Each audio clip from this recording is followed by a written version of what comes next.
ជួបគ្នាជានិស័យលែងដៃជាព្រំលីខិតព្រមទទួលការពិតយើងបែកគ្នាហើយនៅធ្វើមុខស្រពោនអូនមិនព្រមតបឆ្លើយហើមដេញឡើយពួកយើងត្រូវបែកគ្នាមកពីគ្រួសារស្រីឬថ្លៃអចិត្តខ្លួនឯងទុកឲ្យបងចំបែងព្រោះពាក្យមិនពិតលែងសើចនឹងខ្ញុំលែងខំស្នេហ៍អងពីចិត្តតែការពិតក្នុងចិត្តគ្មានរូបខ្ញុំឡើយជួបគ្នាជានិស័យលែងដៃព្រោះព្រមលីខិតព្រមទទួលការពិតយើងបែកគ្នាហើយកុំធ្វើដូចស្រឡាញ់ទាំងមិនច្បាំងលងត្រានត្រាយអូនណា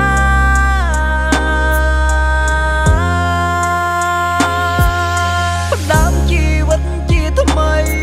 វិញថៃមួយដែលគ្មានអូនបែងដងនាងស្ទើរសូនមកដល់សពថ្ងៃ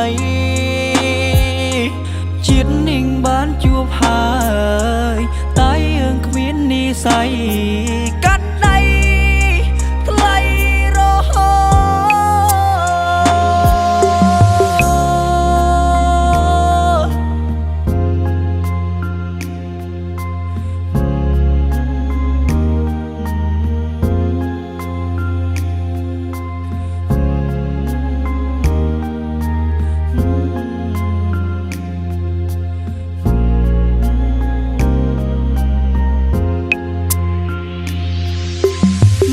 ពីគ្រួសារស្រី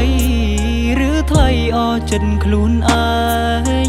ទុកឲ្យបងចំបែងព្រោះពាក្យមិនពិតលែងសើចនឹងខ្ញុំលែង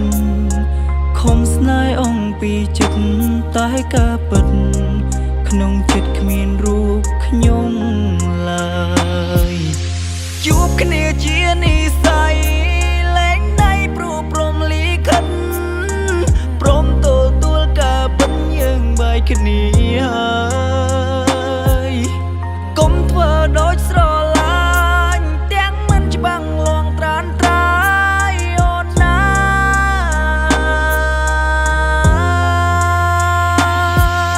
ផ្ដើមជីវិតជាថ្មីវិញថៃមួយដែលគ្មានអូនបែងដងនាងស្ទើរសូនមកដល់សពថ្ងៃជាតិនាងបានជួបហើយតែយើងគ្មាននិស័យកាត់ដៃថ្លៃរហូ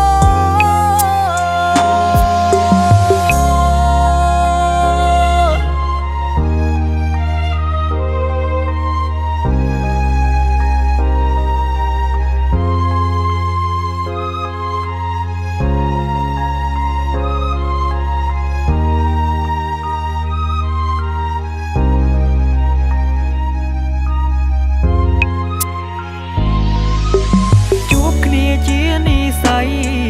លែងដៃជាព្រំលីខិនព្រមទទួលការពិតយើងបែកគ្នាហើយនៅធ្វើមុខស្រពោនអូនមិនព្រមតបឆ្លើយហានមិនដេញឡើយពួកយើងត្រូវបែកគ្នាបងនឹងអូនអស់និស័យត្រឹមនឹង